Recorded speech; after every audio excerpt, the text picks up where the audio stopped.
번째 강의 시작하겠습니다. 음,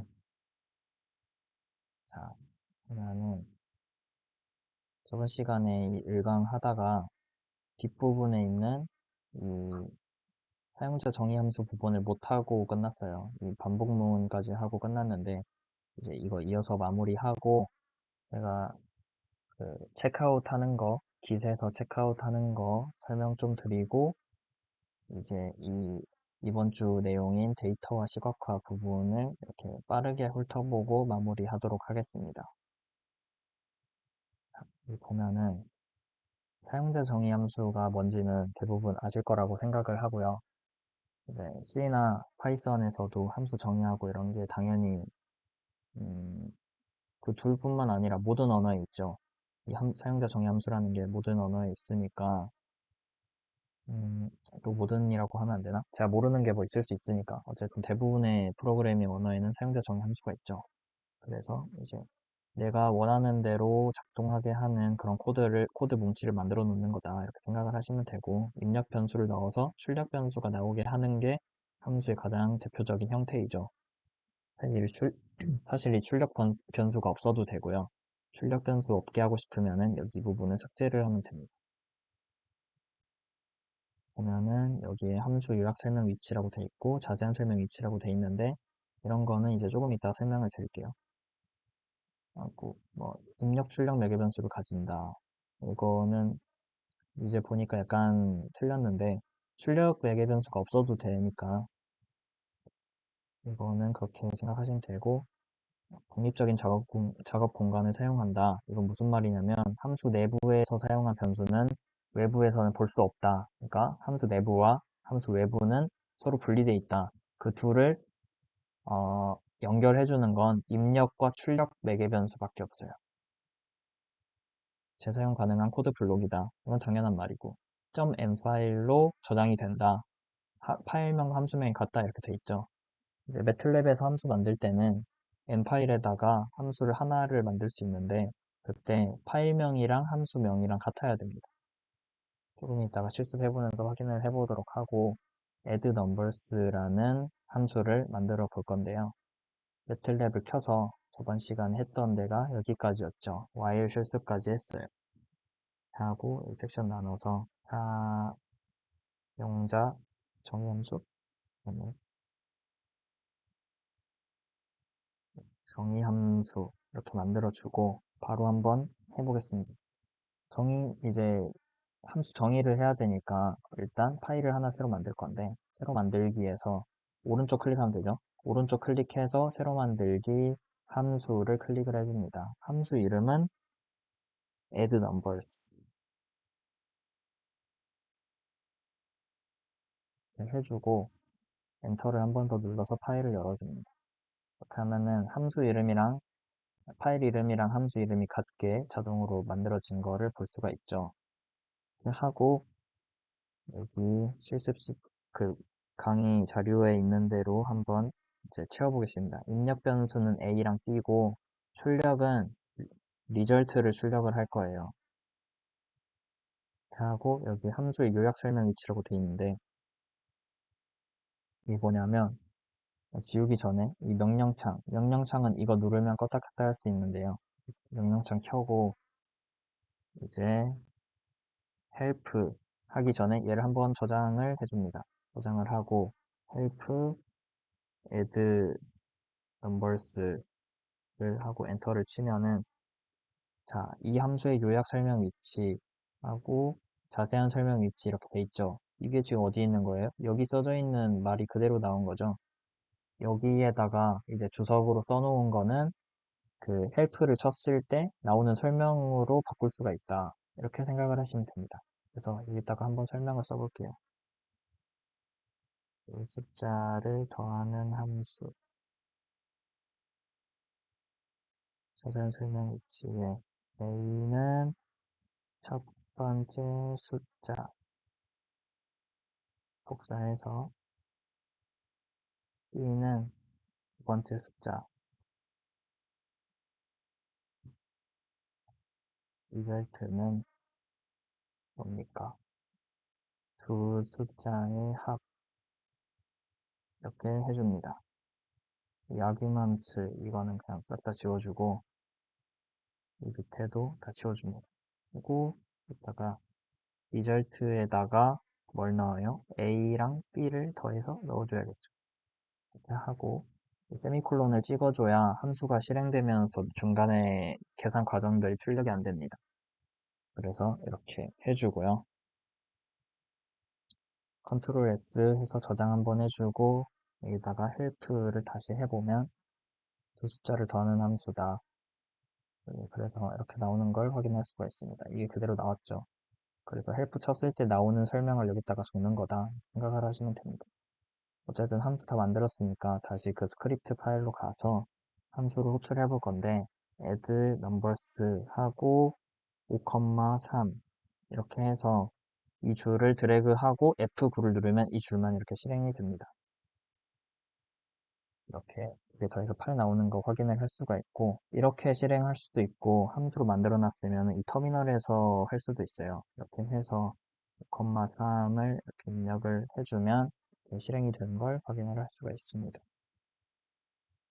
그리고 부함수라는 게 있는데요. 또 파일을 하나 더 만들어 보겠습니다. 그 전에 여기다가 부함수 이렇게 만들고 새로 만들기 함수 해줍니다. 부함수 부분은 제가 그 영상이 너무 길어지니까 자세한 설명은 생략을 하면서 넘어갈 테니까 궁금하신 분들은 그 강의 노트를 한번 참고를 해보시면 좋을 것 같아요. 저는 실습 위주로 그냥 쭉쭉 나가도록 하겠습니다. 부함수 이 파일은 calculate로 할 건데요. calculate.m 파일 이렇게 만들고 엔터 치고 열어줍니다. 부함수가 뭔지 간단히 설명을 드리자면 함수 안에 함수를 만드는 건데요. 일단 간단히 설명만 한번 해보면 메인 함수가 있습니다. 메인 함수 만드는 건 똑같이 만들어요. 근데 중간에 만약 어떤 복잡한 계산을 해야 할 때가 있을 수도 있어요. 여기에 복잡한 코드 뭉치를 이렇게 쭉 넣어놓으면 나중에 읽을 때 좀 가독성이 떨어지겠죠. 그래서 이 부분을 또 함수로 만들어서 밑에다 새로 정의를 하는 거예요. 그래서 부함수의 입력값이랑 출력값 여기다 만들어 놓고 부함수 코드 뭉치를 여기다 작성을 한 다음에 그 입력값을 여기 부함수 이렇게 호출해가지고 사용을 해서 그 결과값을 여기다 또 넣어주면 이제 나중에 다시 봤을 때는 메인 함수 쭉 보면서 아, 여기서 이런 함수를 실행을 해서 이런 걸 해서 이런 결과를 만들었구나 라는 걸 한눈에 볼 수 있죠. 부함수 내용을 어떻게 구현했더라 하면은 이 밑에 내려와서 이걸 보면 되고 이런 식으로 되어 있는 게 부함수입니다. 그래서 출력값은 이름을 result로 하고 여기는 a, b 이렇게 넣어줍니다. 설명은 귀찮으니까 싹 다 지우고 sum은 add to 일단 이렇게 하지 말고 a 플러스 b 이렇게 해볼 건데요. 이렇게 하고 result는 sum 곱하기 2다. 이렇게 해서 함수를 완성을 할 수도 있는데요. 이렇게 했을 때 지금 이 sum 이 문장은 이 코드는 얘가 단순해서 그냥 써도 상관없긴 하지만 여기에 복잡한 코드가 있어서 여기에 막 100줄이 이렇게 있다고 생각을 해봅시다. 그러면은 코드를 읽을 때 여기서부터 어디까지가 한 단락인 거지? 하고 약간 갈피를 잡기가 좀 어려울 수 있어요. 그래서 그냥 여기다가 아 이거 너무 복잡해. 이 코드 너무 복잡해 하면서 여기다가 add2라는 함수를 만들고 여기다 a, b를 넣었어. 그렇게 하고 밑에다가 함수를 만들어서 add2라는 거에다가 x, y가 들어온다 하고 x는 x 플러스 y다 and를 해줍니다. 근데 여기 리턴 값을 이제 s로 이렇게 해주면 부함수를 만든 건데요. 여기다가 이제 add2를 하면은 a랑 b가 각각 x랑 y로 복사가 돼서 x랑 y를 더한 다음에 s를 출력을 해주면 그 출력이 이 썸에 들어가서 썸을 2배를 해가지고 리절트에 들어가는 거다. 이렇게 하면 더 복잡해 보일 수도 있기는 한데 복잡한 함수를 만들 때는 이게 조금 더 가독성을 높여주거나 도움을 주거나 할 수가 있어요. 어쨌든 컨트롤 S 해서 저장을 해주고 원래 시트로 돌아와서 호출을 한번 해보겠습니다. calculate 하고 뭐 3,5 해서 드래그하고 F9 누르면 실행이 되죠. 둘이 더하면 8이고 8을 2배를 하니까 16 맞죠? 이런 식으로 실행이 되는 걸 확인할 수가 있습니다. 다음은 무명함수인데요.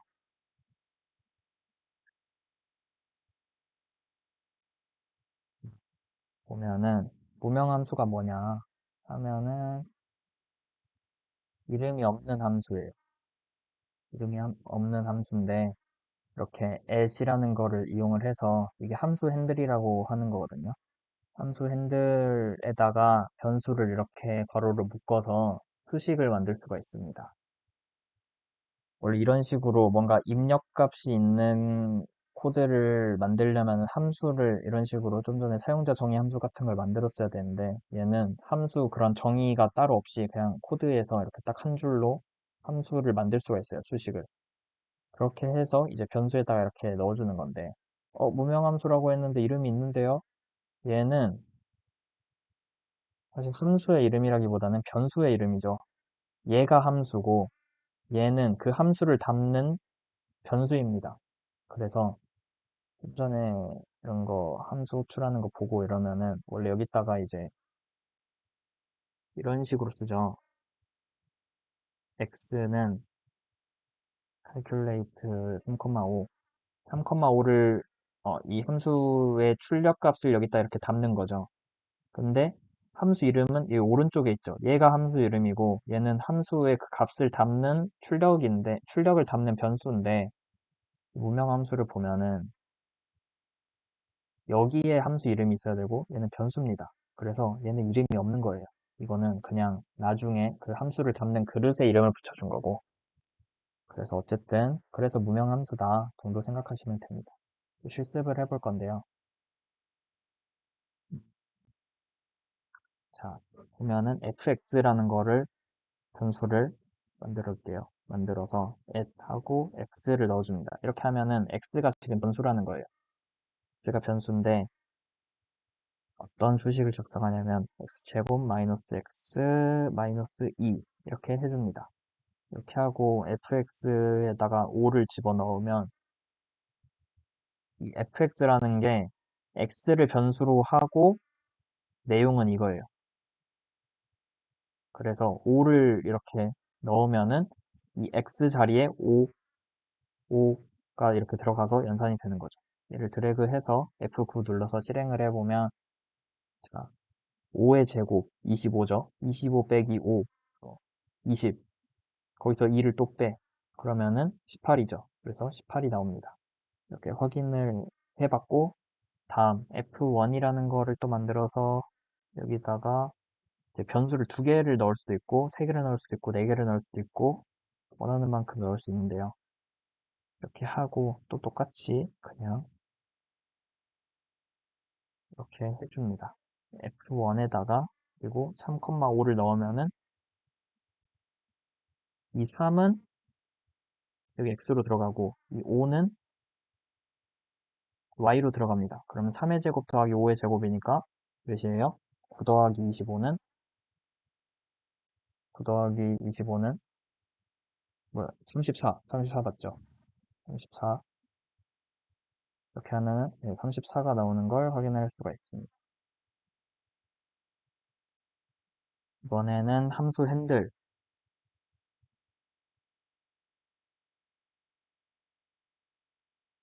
볼 건데 함수 핸들이 뭐냐? at 기호라는 게 좀 전에 함수 핸들이라고 했어요. 매틀랩의 특별한 데이터 타입이다. 무슨 데이터 타입이냐면 함수를 변수처럼 다룰 수 있게 해준다.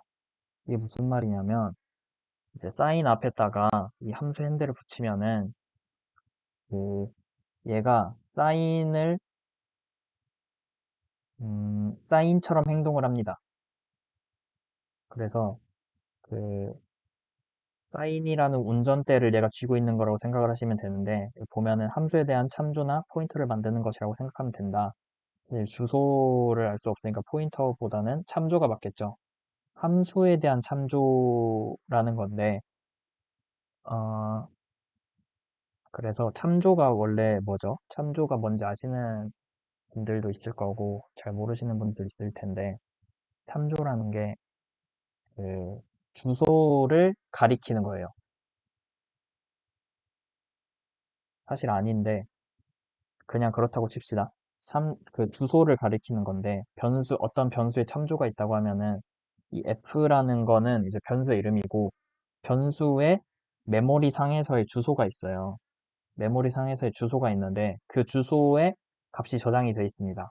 f는 그냥 그 주소를 부르는 호칭이에요, 호칭. 그래서 f에다 무슨 값을 넣으면은 메모리 상의 어떤 점에 그 값이 들어가고 그 값이 이제 그 값을 그 값이 저장돼 있는 곳을 부르기 편하게 하려고 f라고 그냥 변수 이름을 붙이는 건데 이 함수 핸들을 이렇게 정의를 하면은 sign이라는 함수를 호출할 때 적동하는 그 소스 코드 같은 게 있겠죠. 소스 코드가 일 수도 있고 아닐 수도 있고 그런데 어쨌든 사인이라는 게 있고 그 사인을 호출했을 때 작동하는 일련의 그 흐름 같은 게 있을 텐데 F가 그 흐름이 있는 곳을 가리키고 있는 거예요. 그래서 F에다가 사인의 함수인들을 이렇게 쥐어주면은 F에다가의 값을 넣으면은 사인에 넣은 것처럼 똑같이 작동을 합니다.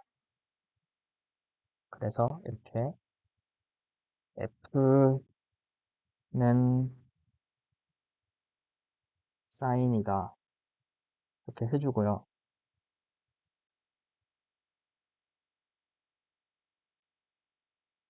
해주고요. F에다가 파이 나누기 2를 넣어요. 2분의 파이를 넣으면 이렇게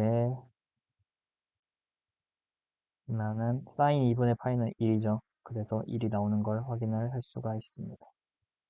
그래서 이거가 왜 있냐 하면은 조금 전에 했던 것도 조금 전에 문명함수를 만든 것도 사실 함수 핸들이라는 그 특징을 이용을 한 거다라고 생각을 하시면 돼요. 약간은 다르긴 한데 그냥 그런 것 같다 하시면 됩니다. 그래서 이제 또 해볼게. 함수를 이렇게 어쨌든 무명함수랑 함수 핸들 이런 걸 만들어서 어디다 쓰냐 생각할 수 있는데 함수를 전달을 할 수가 있거든요. 함수 전달이 뭐냐면 음, 전니까 그냥 이걸로 볼까요? 자, 여기 보면은 함수를 이렇게 정의를 해요. 함수를 정의를 하는데 펑션 에버리지라는 게 있습니다. 함수를 넣고 그 x 값을 이렇게 범위를 이렇게 넣어주면은 그러니까 어떤 함수를 사용할지 넣어주고 시작값이랑 끝값을 넣고 몇 개 포인트를 사용할지를 넣어주면은 그 함수를 이제 함수값을 평균을 내주는 함수를 정의를 한 거예요. 그래서 x는 린스페이스로 시작값이 a, 끝값이 b이고 데이터 포인트가 n개예요. 이렇게 있고 y는 이 펑션에다가 x를 넣어요. 이 벡터를 넣으면은 그 데이터 포인트 각각에 대한 y값이 여기에 들어갑니다. 그래서 지금 저희는 여기까지 실행이 되면은 뭘 얻었냐면 x값과 그 x값들에 대한 y값을 얻었는데 mean이라는 함수로 이 평균 함수죠. y값을 넣어주면은 이 y값의 평균이 계산이 되는 거예요. 그래서 얘를 출력을 합니다. 이런 함수가 있을 때 이 펑션에다가 들어가는 걸 어떻게 하냐 이 스크립트에다가 이런 식으로 정의를 해요. f는 t에 대한 함수인데 함수식은 루트 이게 sqrt가 스퀘어 루트입니다. 스퀘어 루트. 스퀘어 루트에 0.81 곱하기 68.1 나누기 0.25 곱하기 하이퍼볼릭 탄젠트의 스퀘어 루트 9.81 곱하기 0.25 나누기 68.1 곱하기 t를 해서 이런 복잡한 함수를 f라고 정의를 하는 거예요. 그래서 이제 여기에서 이 펑션 자리에다가 이 f를 그냥 이렇게 넣어줍니다. 그렇게 하면은 출력값이 이렇게 나오는데 시작점이 0이고 끝값이 12인 상태에서 이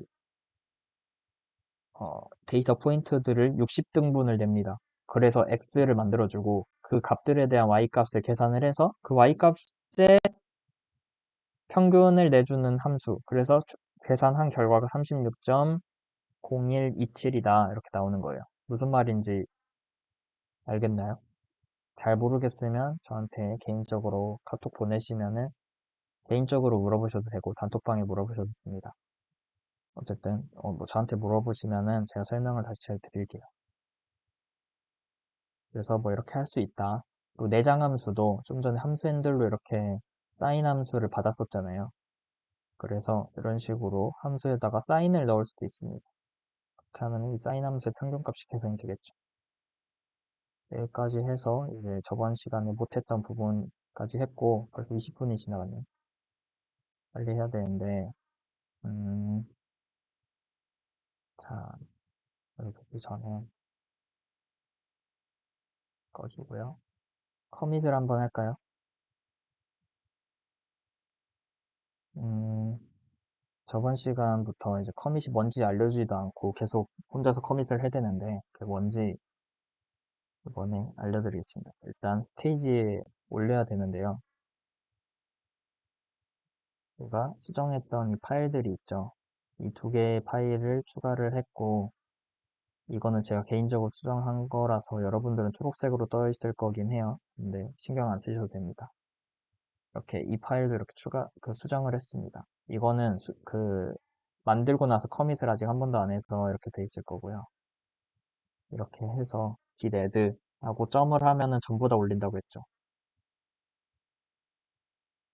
뭐야? 음, 얘가 그쵸.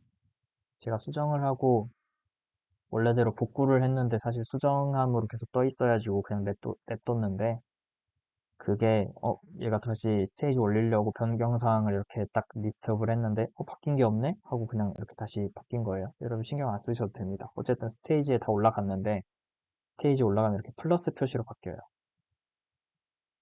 이 상태에서 git commit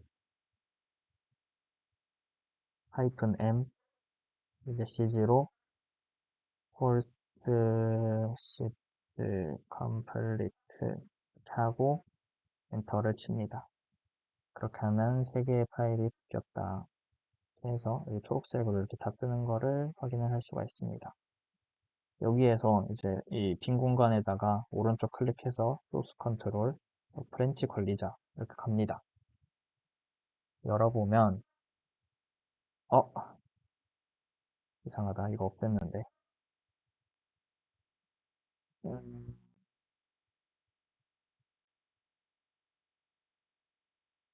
음,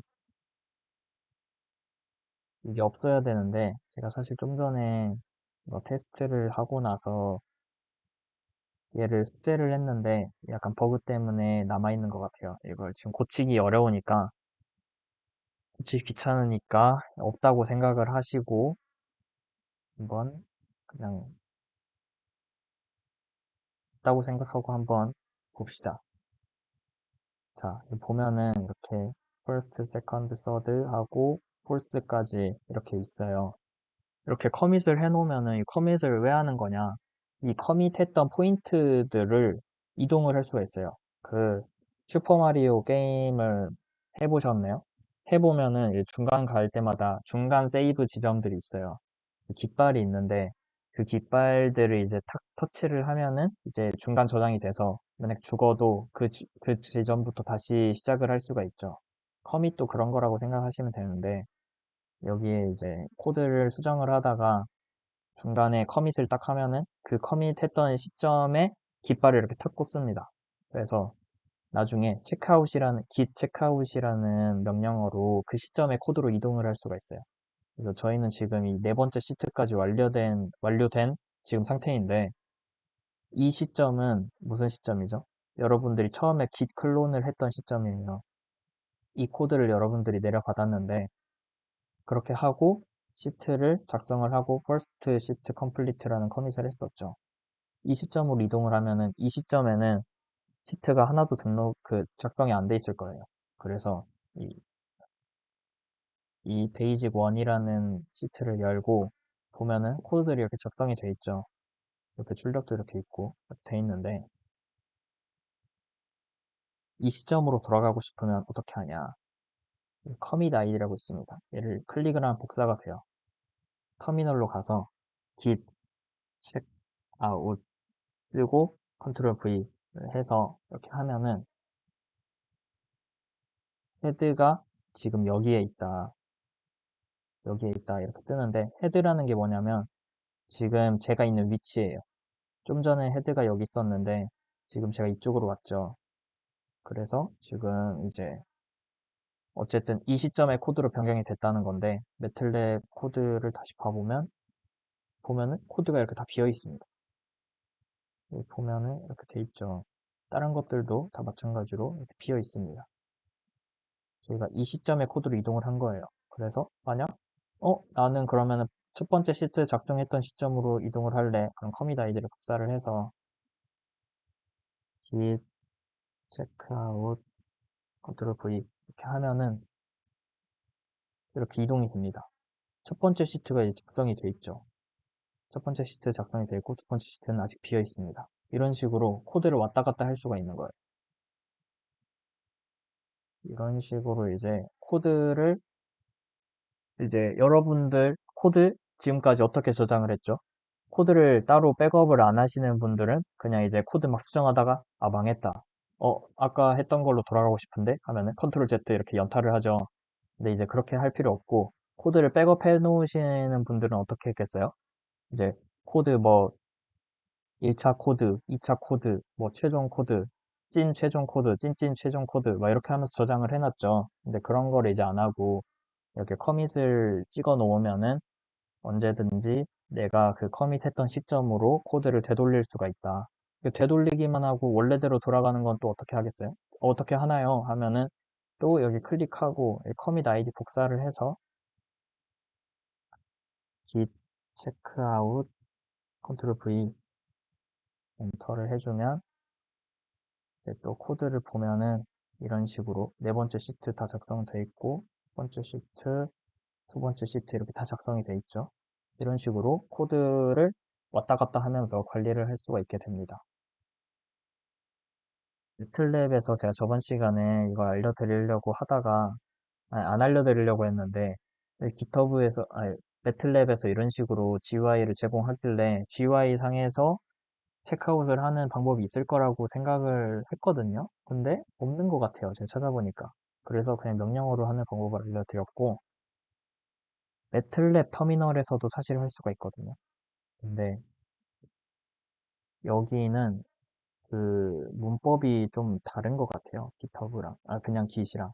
그래서 이렇게 하면은 안 나오고 어떻게 해야 되냐면 레포라는 거를 저장을 합니다. 그리고 체크아웃을 해서 여기다가 레포를 이렇게 넣고 막 이렇게 했던 것 같아요. 근데 이거는 매틀랩에서만 쓰는 문법이니까 이거를 공부할 바에는 그냥 터미널에서 하거나 터미널이나 깃패시에서 하거나 아니면은 저는 보통 어떻게 하냐면 사실 이렇게 명령어로 하는 거 귀찮잖아요. 그냥 VS 코드에서 합니다, 보통.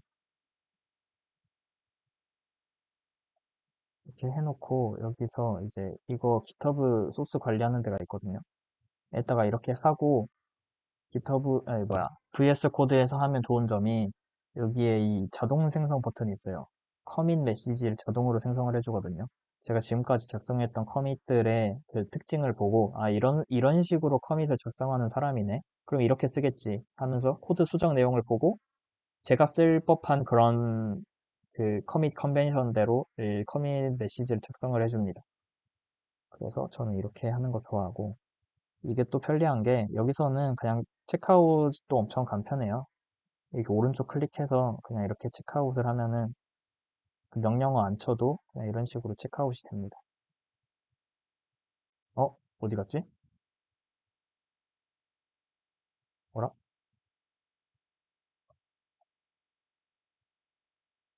뭐야? 네 번째로 다시 가고 싶은데?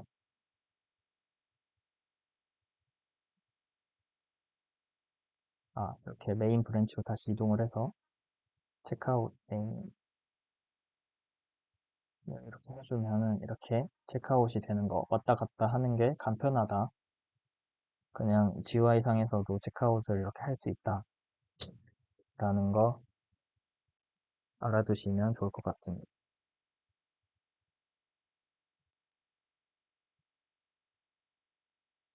지금 시간이 또 벌써 30분이나 돼버렸는데, 음,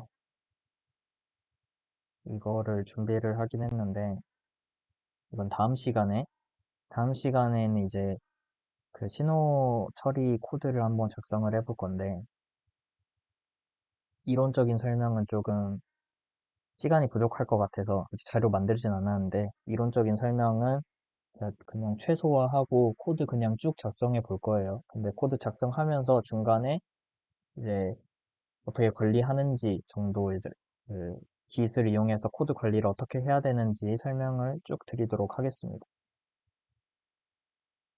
그래서 뭐 다음 시간에 보여드리고 일단 이거 끄고 두 번째 실습은 사실 할 게 별로 없어요. 뭐 할 거냐면 어, 그냥 그래프 그리는 거를 쭉 구경을 할 겁니다. 여기까지 했고 1강은 이제 다 끝났죠. 2강을 볼 건데 이 보면 실습 시트라고 있거든요. 또 얘를 다운을 받습니다. 저장을 해서 뭐 다운로드 폴더에 있겠죠. 저장 끝났으면은 얘를 압축을 풀고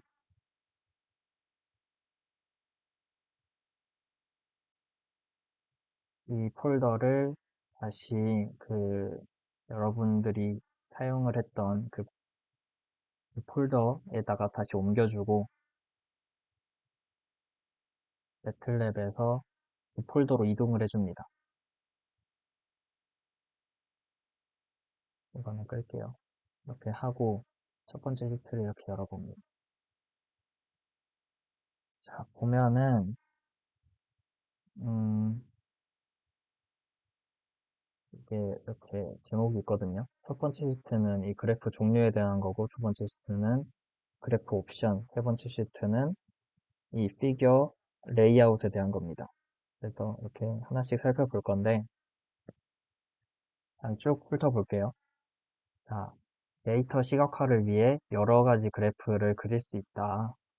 그때 이제 데이터 특성과 표현 목적에 따라서 그 선택을 해서 사용을 하면 된다. 어떤 그래프가 있냐면 이 표에 있는 게 매틀랩에서 그릴 수 있는 그래프 전체를 나타내는 건 아니에요. 근데 제가 많이 쓰는 거랑 앞으로 사용할 거 위주로 좀 설명을 드리는 겁니다. 이거 말고 여러분들이 그리고 싶어 하는 그래프가 여기 이 표에 없더라도 찾아보면 아마 있을 거예요.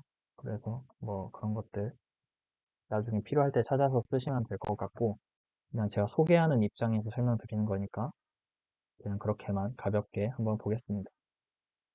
기본 그래프 이거는 그냥 선 그래프예요. 선 그래프인데 플롯이라는 걸로 쓰고 이제 로그축 그래프라는 거는 X축이나 Y축을 로그 스케일의 축으로 만들 수 있는 그런 겁니다. 신호 처리에서 이 그래프를 많이 써요. 그리고 롯데 그래프랑 히스토그램. 여러분 막대 그래프랑 히스토그램 차이 아시나요? 롯데 그래프는 보통 불연속적인 데이터를 카운팅할 때 많이 쓰고요. 카운팅 하거나 그 불연속적인 데이터들이 가지는 값을 표현할 때 많이 사용을 하고 히스토그램은 그 X값이 연속적인 데이터일 때 그, 그 데이터들의 분포를 조금 표현할 때 많이 사용을 합니다. 그래서 뭐 정규 분포를 따르는지 시각화할 때 이런 히스토그램 많이 사용하고요. 점 그래프는 이거는 약간 FFT 한 다음에 표현을 할 때, 쓸 수 있을 것 같긴 한데, 그럴 때보다는 사실 그냥 불연속적인 데이터 표시라고만 말을 하겠습니다. 그리고 산점도는 그 데이터에 그거를 할 때 많이, 어, 데이터들의 분포를 조금 파악을 할 때 많이 사용을 하고요. 그리고, 음, 이제 산점도에다가 휴대선 같은 거를 플롯을 같이 해서 보기도 합니다. 자, 그래서 이제 내용을 한번 보도록 하겠습니다. 이 실습 시트 보면은 이렇게 그래프 종류라고 있는데요. 자, 음, 선형축 그래프라고 돼 있죠. 그냥 XY 좌표 순서대로 이제 선으로 이어주는 그래프이다. 이렇게 써져 있어요. 얘를 실행을 한번 해보면 컨트롤 엔터 눌러서 실행을 한번 해보겠습니다. 이렇게 하면은 자, 여기에 이렇게 행? 다 실행이 돼버렸네. 하나씩 실행을 하고 싶은데. 모든 출력값 지우기를 하고 얘를 드래그해서 F9를 누릅니다. 이러면 이렇게 되네. 섹션 실행.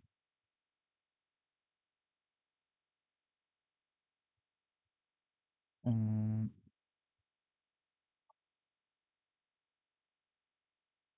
아, 액션을 나눠 써야 되네. 그냥 이렇게 다 실행을 해놓고 보겠습니다. 여기 보면은 이제 0부터 4파이까지 이렇게 1 간격으로 데이터 만들어서 이제 그거를 사인에다가 넣어가지고 그래프를 이렇게 그렸는데 보면은 딱 봐도 그래프가 안 예쁘죠. 그래서 뭐가 문제냐면 이 데이터가 지금 너무 그 해상도가 낮아서 그래요. 지금 1 간격으로 만들었잖아요. 그래서 데이터가 그냥 뚝뚝 끊기는 겁니다. 그래서 이럴 땐 어떻게 해야 되냐? 그냥 데이터 포인트 간격을 좁게 만들면 됩니다. 0.1 간격으로 이렇게 만들면은 이게 그 그래프인데 보면은 지금 해상도가 더 높아지니까 이렇게 부드러운 그래프가 만들어진 걸 확인을 할 수가 있죠. 이렇게 돼 있고 어, 이제 또 이 라벨을 이렇게 달 수가 있거든요. 플롯을 한 다음에 X 라벨하고 X 액시스, Y 액시스 하고 타이틀도 작성을 할 수가 있습니다. 그래서 여기 사인 웨이브라고 타이틀을 달아줬고 그리드 온은 좀 이따가 밑에서 설명을 드릴 거긴 한데 그리드 온을 하면 이렇게 격자 무늬를 만들 수도 있다 라는 거를 보고 넘어가도록 하겠습니다. 로그축 그래프라는 게 또 있는데요. 음,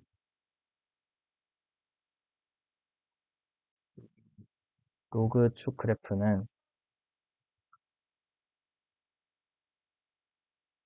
이렇게 그 세 종류가 있습니다. 세미로그 X, 세미로그 Y, 하고 로그라는 게 있어요.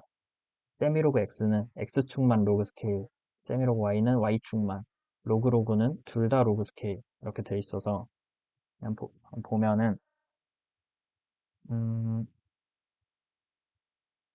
이제 이걸로 볼까요? 이걸로 봅시다. 이걸로 보면은 어, 이제 그래프를 로그 스페이스로 이렇게 데이터를 만들었어요. 사실 이거는 그렇게 중요한 건 아니고 이렇게 x 값을 로그에다가 넣었습니다. 그렇게 하면 y가 이렇게 로그 그래프로 만들어질 텐데 플롯을 했을 때 당연히 이렇게 로그 그래프가 그려지겠죠. 이렇게 그렸는데 이번에는 세미로그 x로 x축을 이렇게 로그 스케일로 변경을 해주면 어떤 일이 일어나냐면 원래는 이렇게 로그 그래프였는데 이 x축 값들이 이렇게 이쪽으로 압축이 됩니다. 낮은 값은 더 벌어지고 높은 값은 더 줄어들어요. 이렇게 로그 스케일로 이렇게 변경이 되는 거를 확인을 할 수 있고, 세미로그 y 같은 경우에는 y축만 로그 스케일로 바꾸는 거라고 했죠. 지수함수를 한번 그려보면은 이렇게 x, y 값이 있고 익스포넨셜 그래프를 이렇게 그렸어요. 이 상태에서 y축을 로그 스케일로 변경을 하면은 이렇게 데이터 포인트들이 있을 때 y, y 값들이 이렇게 위로 쭉 압축이 됩니다. 그래서 낮은 값은 더 커지고 높은 값은 간격이 줄어들고 이렇게 되는 게 세미 로그 y 그래프다 라고 생각을 하시면 되고요. 그리고 로그는 그냥 둘 다 로그 스케일로 바꾸는 거다. 그래서 x제곱 그래프를 이렇게 그렸을 때 얘를 그냥 그리면 이렇게 이차함수 포물선 모양으로 이렇게 그려지는데 여기에서 로그로 그리면은 이렇게 그냥 선형 그래프처럼 나오는 거를 확인을 할 수가 있습니다. 막대 그래프와 히스토그램이 있는데요. 막대 그래프는 이제 카테고리를 나눠서 이렇게 A, B, C, D 이런 식으로 카테고리를 나눠가지고 그 카테고리마다의 값을 표현을 할 때 이렇게 많이 사용을 하고요. 이렇게 사용법은 한번 봐보시면 될 것 같습니다. 그래서 얘도 뭐 그리드 온 해줄 수 있고 y림이라는 것도 이제 이따가 설명을 드리도록 하겠습니다. 이렇게 막대 그래프 그릴 수 있고 히스토그램은 데이터 분포를 시각할 때 많이 사용한다고 했죠. 데이터를 이렇게 랜덤으로 추출을 합니다. 이 랜드n은 랜덤 노멀 디스트리뷰션이라는 거예요. 그래서 정규 분포로 랜덤 샘플링하고 데이터를 1000바이 1짜리 데이터를 뽑는 거예요. 그러니까 행이 1000개고 열이 하나인 데이터 벡터를 이렇게 열 벡터를 뽑습니다. 그래서 걔를 이렇게 30개의 데이터 그 빈으로 만든다. 이렇게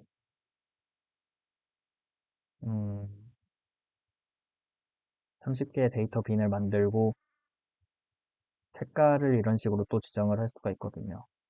이렇게 보시고 그리고 라벨 이렇게 달아주고 해서 그리드온 하면 이런 식으로 그려지는 걸 확인을 할 수가 있습니다.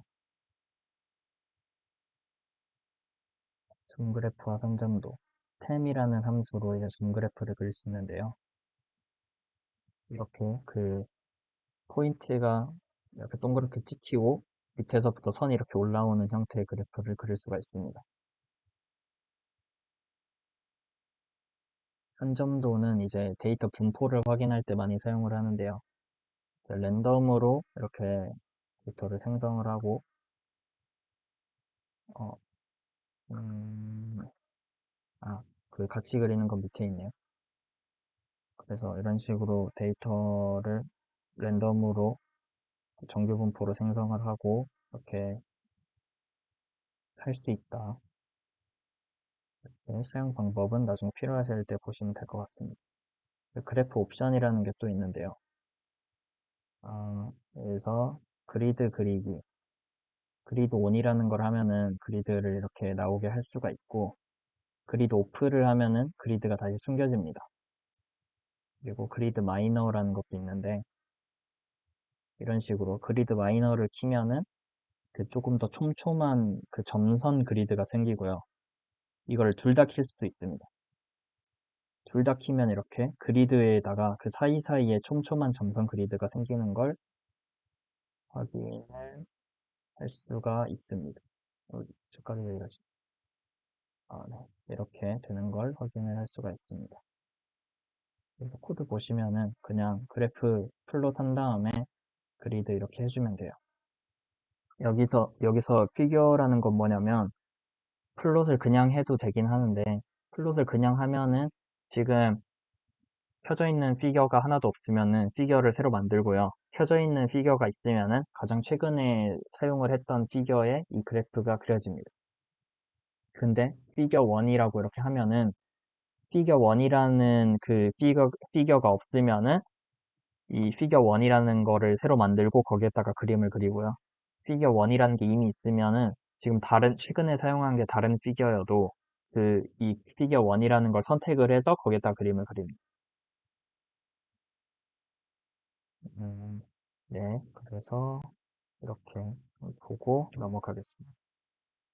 축 범위 설정 이렇게 돼 있는데, X림, Y림, 엑시스. 제가 좀 전에 설명을 드리겠다고 했던 건데, X림이라는 거는 X축의 범위를 설정하는 거고, Y림은 Y축 범위를 설정하는 겁니다. 엑시스는 X 범위와 Y 범위를 한 번에 설정하는 거고요. 엑시스 이퀄은 X축과 Y축의 스케일을 동일하게 설정을 하고, 엑시스 스퀘어는 그래프를 정사각형으로 설정을 하는 겁니다. 그래서 뭐 저도 자주 쓰는 거는 이 세 개 정도만 자주 쓰고, 사실 이것도 얘는 헷갈려서 잘 안 쓰고 이렇게 두 개를 많이 씁니다. 이렇게 있고, 그래서 봐보면 아무 설정도 안 하고 그렸을 때는 이런 식으로 그냥 자동으로 설정이 돼서 여기에도 지금 이렇게 남죠, 공간이. 이렇게 되는 걸 확인할 수가 있는데, 피겨 2에서는 이렇게 X림과 Y림을 사용을 해서 범위를 이렇게 맞춰줄 수가 있고, 엑시스라는 걸 이용해서 이렇게 맞춰줄 수도 있습니다. 그래프 겹쳐 그리기가 또 중요한데, 홀드온이라는 옵션이 있거든요. 이렇게 홀드온 명령어로 기존 그래프 위에다가 새 거를 추가를 할 수가 있습니다. 그래서 보면은 이제 y1, y2라는 거를 이렇게 사인, 코사인으로 만들고 플롯해서 y1을 플롯을 한 다음에 홀드온 옵션을 켜줍니다. 홀드 옵션을 켜고 플롯 y2를 해줍니다. 그러면은 이 x 그래프 위에 이 빨간 사인 그래프 위에 파란색 코사인 그래프가 그려져요. 여기 보면은 파란색이 더 위에 있죠. 파란색이 더 나중에 그려져서 파란색이 이렇게 위에 덮어 쓰는 모양으로 보이는 게 됩니다. 그래서 이렇게 돼 있고, 다 그린 다음에는 홀드 오프를 켜서 겹쳐 그리는 거를 멈출 수가 있어요. 그래서 X라벨, Y라벨 이런 식으로 세미콜론 찍고 한 줄에다가 이렇게 쓰는 것도 되고요. 레전드라고 돼 있는데 이 범례거든요. 범례. 그래서 이제 여기다가 사인이랑 코사인이다 하고 해주면은 여기에다 범례를 이렇게 추가할 수가 있습니다. 이렇게 여기 범례를 추가할 수가 있고, 그리드 온, 그리드 마이너도 이렇게 한 줄에다가 쓸 수 있습니다. 그러면은 똑같은 형식의 그래프만 같이 그릴 수 있냐? 그건 아니고, 이렇게 축만 맞다면, 이렇게 플롯이랑 스캐터를 함께 그릴 수도 있습니다. 코드는 뭐, 어렵지 않으니까 여러분들이 한번 보시면 될 것 같고, 스타일 옵션, 색깔 지정할 때 이렇게 할 수가 있고요. 커스텀 색상 지정하는 방법도 여기다 적어놨습니다. 또 그냥 여러분들이 한번 보세요. 나중에 필요할 때 찾아서 보셔도 되고 지금 보셔도 되고. 선 스타일이 또 있는데요. 그냥 실선이랑 얘는 파선 점선이죠. 약간 길쭉길쭉한 점선. 그게 파선이고, 이렇게 콜론하면 점선. 1.3선은 파선 사이사이에 그러니까 파선이랑 점선이랑 섞여 있는 거라고 생각을 하시면 됩니다. 그래서 보면은, 음, 이렇게 얘가 실선, 파선, 점선, 1.3선 이렇게 확인을 할 수가 있고요. 마커 스타일도 할 수 있는데 각 데이터 포인트마다 이런 식으로 마커를 만들어 줄 수가 있습니다.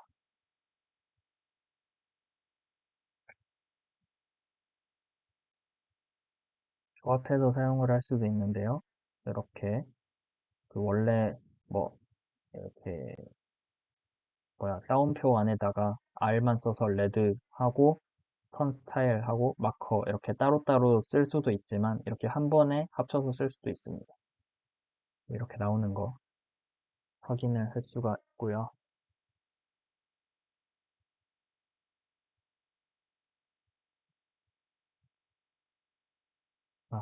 그리고 네임 밸류 파라미터 하는 게 또 있는데요. 색깔 지정할 때 이렇게, 그리고 선 스타일, 이렇게 다 있습니다. 그 중에 필요할 때 찾아서 보세요. 이런 식으로 그냥 할 수 있다. 다양하게 그릴 수 있다. 이거 보시고, 피겨 레이아웃이 또 있는데, 이거는, 이 서플롯은 그 약간 행렬처럼 격자로 이렇게 배치를 할 때 사용을 하는 겁니다. 그래서 서플롯 2x2 이렇게 작성을 하면은 2x2 행렬 구조에서 첫 번째 칸, 여기가 첫 번째 칸이에요. 여기에다가 이제 그래 플롯을 이렇게 하겠다라는 거고, 그러니까 이렇게 서플롯을 해서 어디에다 그릴지 선택을 하고 그 다음에 플롯을 해도 되고 뭐 세미로그 이런 거 써도 되고 뭐 스캐터 그 방금 나왔던 그래프들을 다 이렇게 여기 자리에다가 넣으면은 그 그래프가 그려집니다. 이렇게 해서 뭐 타이틀이나 뭐 그리드 이런 거 다 똑같이 할 수 있고요. 서플롯 2x2의 두 번째 하면 여기에 그려지고 2x2의 세 번째 하면 여기 2x2의 네 번째 하면 여기에 그려집니다. 파일 레이아웃이라는 것도 있는데 조금 전에 했던 서플롯이랑 약간 비슷한데 서플롯은 그냥 여기 딱 그 격자 구조에서 순서만 이렇게 딱 선택을 할 수가 있어요. 근데 얘는 그 격자 구조도 되고 얘는 지금 얘는 이렇게 2x2로 되는데 얘는 일자로밖에 안 되나요? 그런 건 아니고 얘도 2x2로 되고 하는데 이 간격을 조절을 할 수가 있습니다. 그래서 어, 이 뭐야 타일드 레이아웃에서 음, 뭘 바꿔야 되지? 어? 얘는 아무것도 안 한 거죠. 타일드 레이아웃에서 이거를 이렇게 그래프 3개를 그리는데 아무 설정도 안 했을 때 이렇게 그려집니다. 근데 타일드 레이아웃 옵션에서 타일 스페이싱을 컴팩트하게 해라 라고 하면은 이 사이 간격이 좁아지는데요. 이게 보면은 좁아진 건가 싶죠? 저도 좁아진 건가 싶었는데 여기서 안 보이네. 얘를 잘 보면은 아주 잘 보면은 약간 좁아졌더라고요. 티는 안 나긴 하는데 어쨌든 뭐 그렇다고 합니다. 그래서 이제 세 번째를 또 보면은 아, 그렇죠. 타일 스페이싱과 패딩이라는 게 또 있어요. 패딩 옵션을 패딩을 또 컴팩트하게 설정을 하면은 여기 보면은 여기 간격이 넓었는데 패딩 컴팩트 했더니 좁아졌죠. 이렇게 그 채우는 양을 적게 할 수도 있다.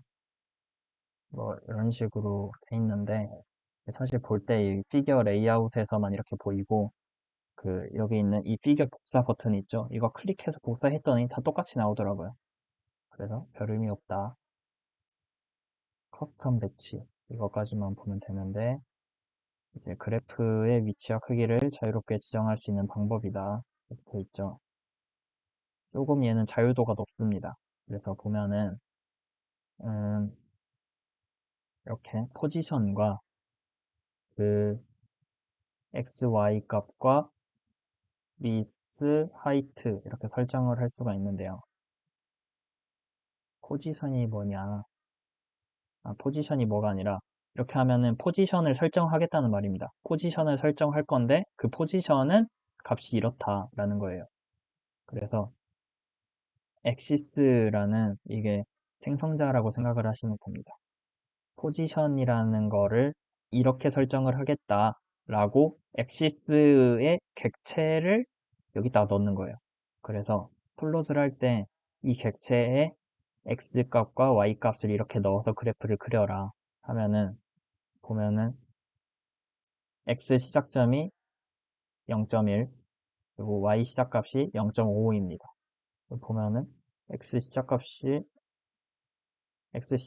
0.1 그리고 0.55면은 여기거든요.